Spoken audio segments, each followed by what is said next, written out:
Assalamualaikum warahmatullahi wabarakatuh. Kami mahasiswa S2 Fakultas Keolahragaan Universitas 11 Maret Surakarta yang beranggotakan 1. Asef Widianto, NIM A122508004. 2. Katrina Desi Fatriani, NIM A122508009. 3.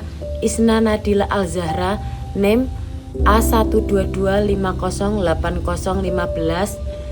4. Jamie Gio Satria, NIM A122508016. Di sini kami akan menjelaskan beberapa poin tentang statistika.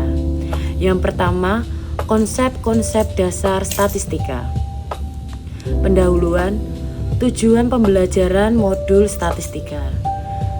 Mengajarkan peserta didik untuk mampu merencanakan, mengumpulkan, mengolah, menganalisis, menyajikan, dan menginterpretasikan data secara deskriptif dan inferensial agar dapat menarik kesimpulan dan membuat keputusan yang rasional. Prinsip statistika dan prosedur statistika. Prinsip statistika, dasar-dasar untuk memahami dan menafsirkan data. Prosedur statistika, langkah-langkah sistematis dalam mengumpulkan, menyajikan, menganalisis, dan menginterpretasikan data dalam pengambilan keputusan. Peranan statistika dalam kehidupan sehari-hari. Mengapa statistika perlu dipelajari? Kegunaan yang luas bagi pengambilan keputusan yang tepat. Dalam kehidupan sehari-hari, sebenarnya kita berhadapan dengan statistika. Beberapa bidang yang terdapat nilai statistika yaitu bidang ekonomi, bidang kesehatan, bidang pendidikan, bidang bisnis, bidang lingkungan, bidang pemerintahan, bidang perencanaan, serta bidang teknologi informasi dan penelitian. Pengertian statistik, statistika, dan jenisnya. Statistik, suatu kumpulan angka yang tersusun lebih dari satu angka atau data ringkasan berbentuk angka atau kuantitatif. Statistika, suatu ilmu yang mempelajari cara pengumpulan, pengolahan, penyajian, dan analisis data, serta cara pengambilan kesimpulan secara umum berdasarkan hasil penelitian yang tidak menyeluruh. Dua bagian utama statistika. Yang pertama, statistika deskriptif. Yang kedua, statistika inferensi atau statistika induktif. Statistika deskriptif.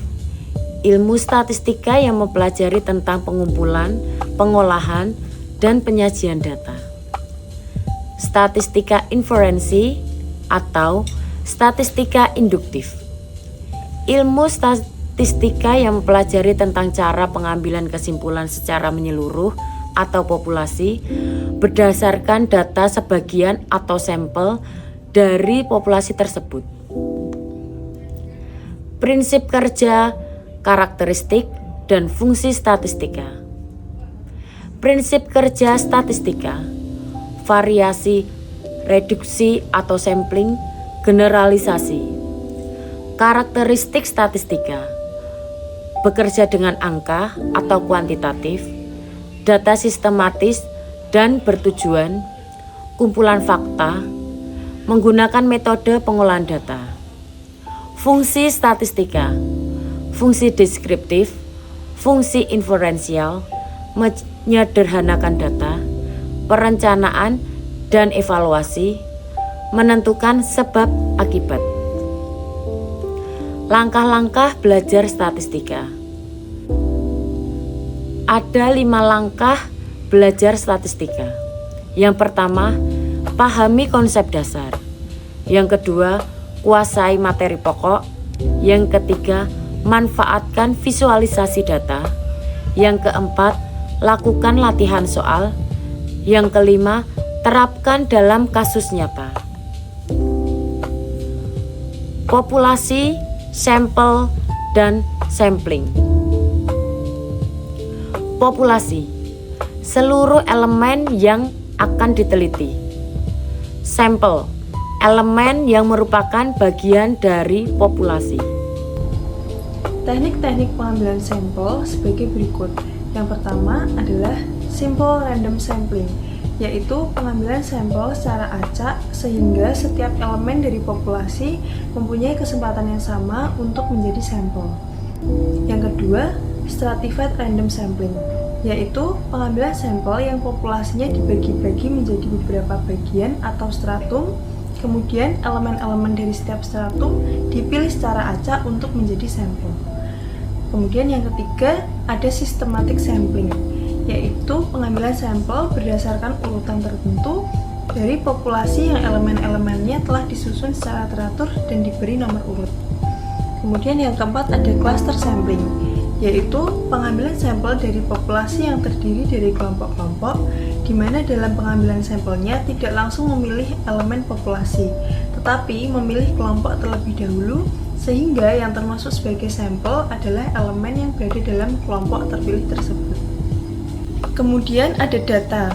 Data adalah fakta-fakta yang dapat dipercaya kebenarannya. Data dapat dibedakan menurut sifatnya, waktunya, cara memperolehnya, dan sumbernya. Kemudian ada jenis-jenis data menurut sifatnya. Yang pertama, data kualitatif, yaitu data yang disajikan bukan dalam bentuk angka. Lalu ada data kuantitatif, yaitu data yang disajikan dalam bentuk angka.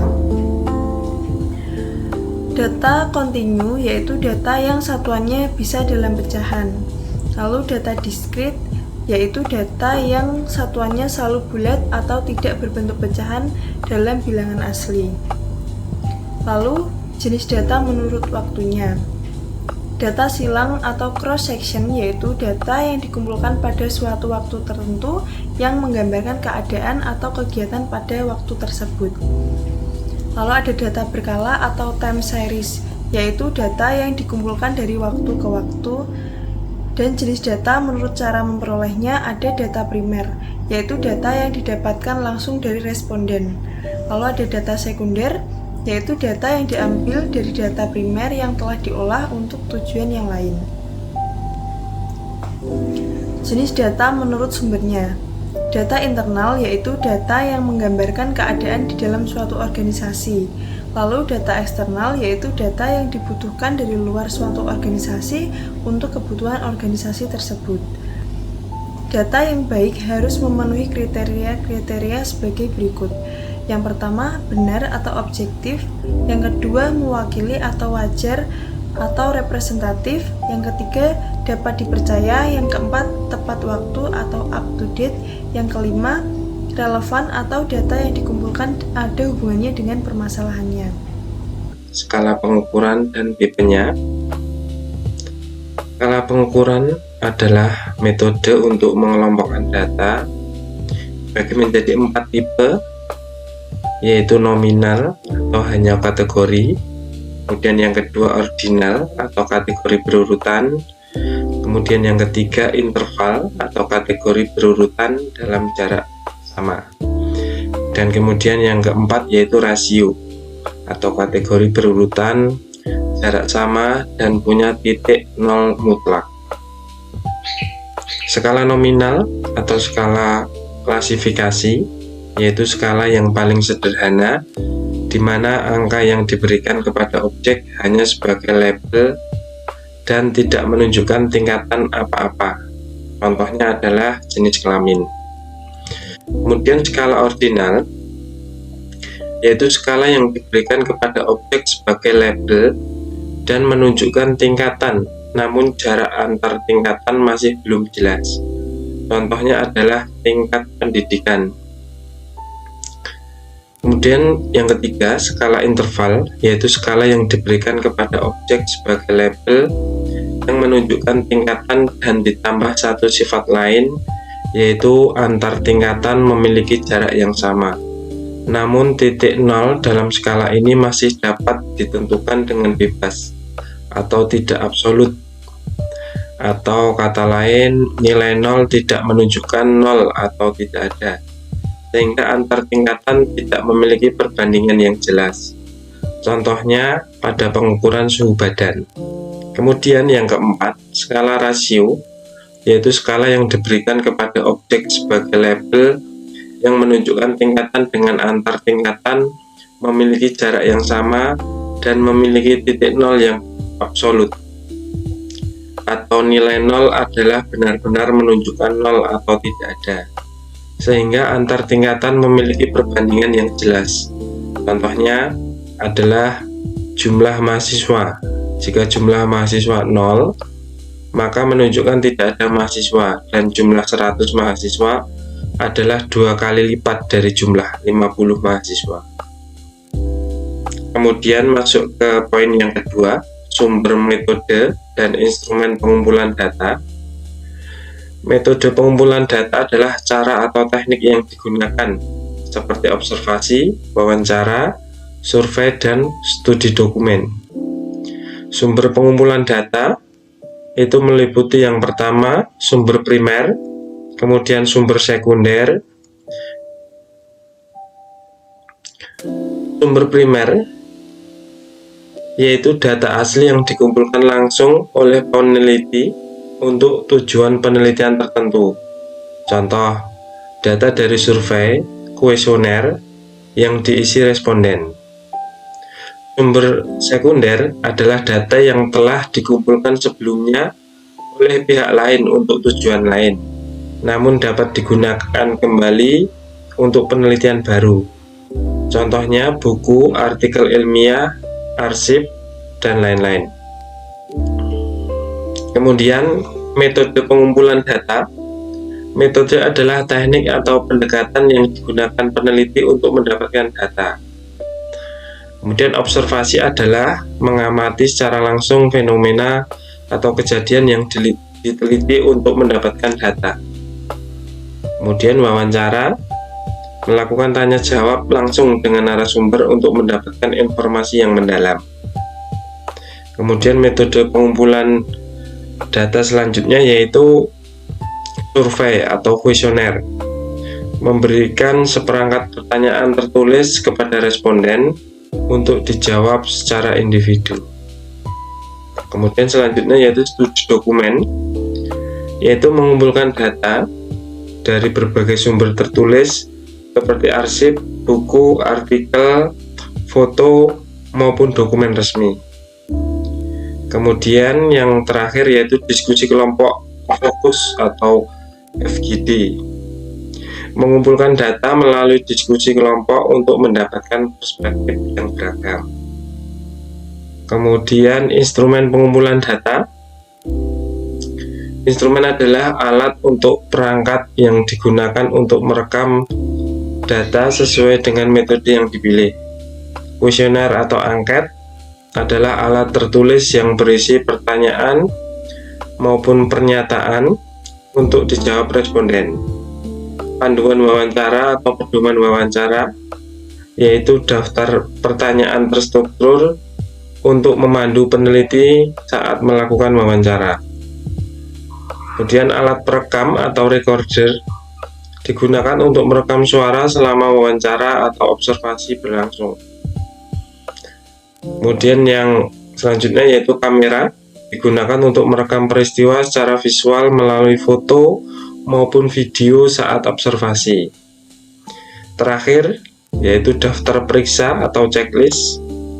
Ini digunakan sebagai alat untuk menandai item-item yang perlu diamati atau dicatat selama observasi. Oke, selanjutnya saya akan melanjutkan yaitu tentang prosedur analisis data, dan ragam penyajian data. Dalam prosedur analisis data yaitu terdapat pengumpulan, pengorganisasian, pembersihan, analisis, eksplorasi, dan statistik, dan terakhir yaitu interpretasi data. Dalam pengumpulan data yaitu mengumpulkan data dari berbagai sumber menggunakan metode seperti kuesioner atau observasi. Yang selanjutnya di pengorganisasian yaitu data-data disusun agar terstruktur dan fokus pada permasalahan yang diteliti. Oke, untuk pembersihan data atau data cleaning itu proses menyunting, mengkodekan, dan membuang data yang tidak relevan atau tidak akurat. Selanjutnya yaitu analisis eksplorasi dan statistik. Di dalamnya ini terdapat dua, yaitu eksplorasi dan statistik, yang dimana statistik untuk data kuantitatif, yaitu menggunakan data statistik seperti analisis deskriptif untuk meringkas data, sedangkan untuk eksplorasi yaitu untuk data kuantitatif, yaitu menginterpretasikan data verbal dengan menyusun narasi, metrik, atau diagram untuk menunjukkan hubungan. Itu selanjutnya penyajian data. Dalam penyajian data dilakukan dalam beberapa bentuk, yaitu bentuk tabel, grafik, dan diagram. Tujuannya yaitu untuk mempermudah pemahaman terhadap data kuantitatif maupun data kualitatif. Dalam penyusunan bentuk tabel itu menyajikan data secara struktur dan klasifikasi. Untuk grafik untuk visualisasi data kuantitatif yang menarik dan mudah dipahami, dan diagram yaitu menggambarkan hubungan atau struktur data yang kompleks secara sederhana. Oke, selanjutnya saya akan mempraktekkan bagaimana memasukkan data dari Excel ke dalam SPSS. Oke, selanjutnya saya akan mempraktekkan penginputan data dari Excel ke SPSS. Ini ada contoh data, yaitu terdapat 50 responden dengan 5 variabel, yaitu lompat jauh, lompat tinggi, tolak peluru, lempar lembing, lempar cakram. Oke, selanjutnya kita langsung masukkan atau inputkan ke dalam SPSS. Ini untuk tampilan awal SPSS. Oke, terus kita input lewat file, new data, terus kita cari datanya. Oke,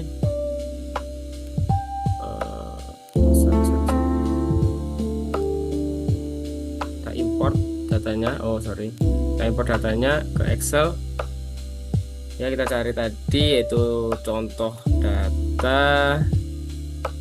Oke, kita open. Oke, ini datanya masih ada yang kurang tepat dalam desimalnya. Oke, data sudah masuk. Kita ke variable view, kita desimalnya ini kita buat 2 saja karena memang datanya cuman ada 2 desimal saja. Oke, kita widthnya kita ubah menjadi 5, sama kayak yang bawah ini juga 5. Oke, kita ke view lagi. Oke, ketika kita mau mencari mean, median, modus ataupun standar deviasi, kita bisa langsung ke analyze, terus deskriptif statistik, ke frekuensi. Terus selanjutnya kita masukkan variabel semua ini, kita ke sini, ke variabel ini, kolom yang sini, terus kita klik statistik, terus kita centang ya mean, median, modus, standar deviasi. Bisa juga pakai minimum, maksimum. Oke, kita bisa buka pakai chart, kita bisa pakai bar chart, pie chart, ataupun histogram. Kita pakai bar chart saja, pakai presentasi. Oke, kita tunggu. Oke, ini datanya sudah muncul. Ini data-data statistiknya tadi. Jumlah responden 50 dan missingnya 0 karena memang tidak ada yang missing dalam datanya. Terus mean, mediannya juga ada, modusnya ada, standar deviation juga ada, terlihat semua, minimum maksimum juga ada. Oke, gitu sampai bawah ini juga terdapat semuanya. Ada juga bar chartnya terdapat jelas seperti itu. Oke, sekian, terima kasih. Wassalamualaikum warahmatullahi wabarakatuh.